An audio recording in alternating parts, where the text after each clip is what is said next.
Welcome to the Explainer. We're going to tackle one of the trickiest, but honestly, one of the most important parts of any research paper, the discussion section.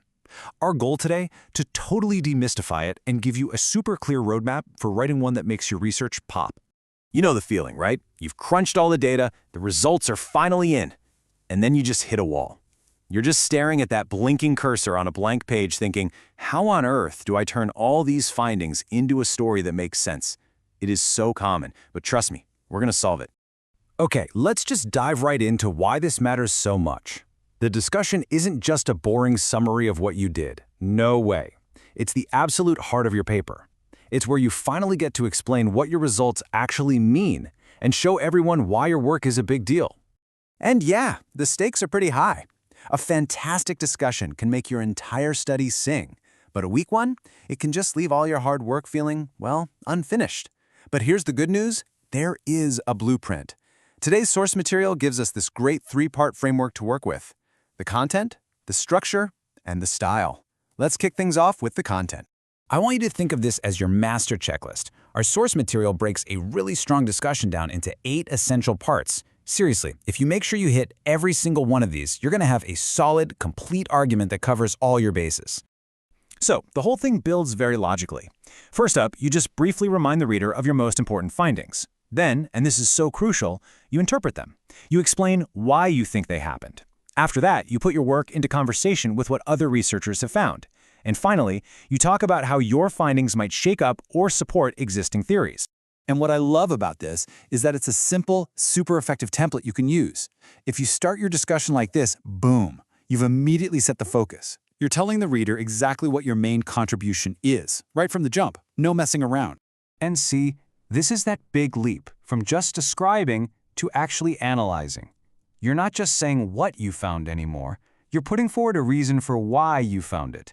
This is where you really get to show off your critical thinking skills. Now, the back half of this blueprint is just as critical. You've got to talk about any real-world applications, be totally upfront about your study's limitations, suggest some concrete ideas for future research, and then you just tie it all together with a strong, memorable, concluding paragraph.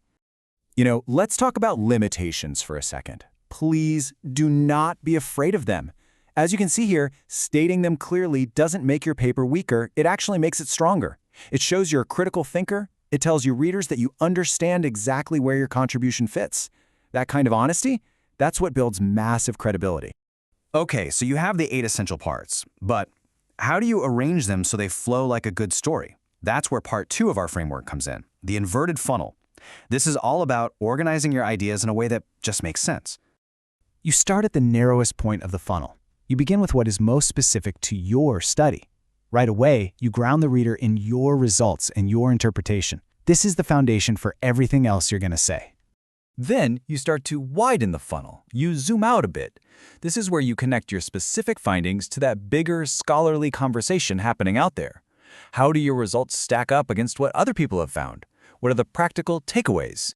And finally, you get to the widest part of the funnel. Here's where you talk about the limitations, point the way for future research, and you end with this powerful, take-home message about the overall importance of your work to the entire field. And check this out. This table from the source material just lays out that whole flow perfectly. You start with interpretation, you move to the middle with contextualization, and you end with the broad implications. It's simple, it's logical, and it is so effective. All right, so we've covered the what and the how. Now for the final piece of the puzzle. The quality of your actual writing. Think of these as the building codes that make sure your discussion isn't just complete and well-organized, but also really credible and sharp. So, listen, if you only remember one thing from this whole explainer, please let it be this. The number one biggest mistake you can make is just repeating your results. As this slide shows so clearly, you have to move from repetition to interpretation.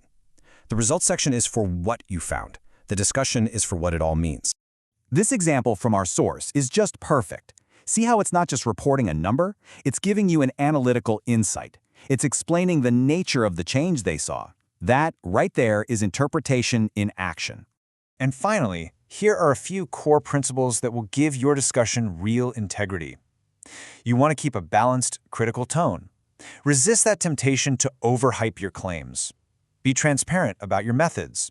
And always finish by making it crystal clear what your study's unique contribution is.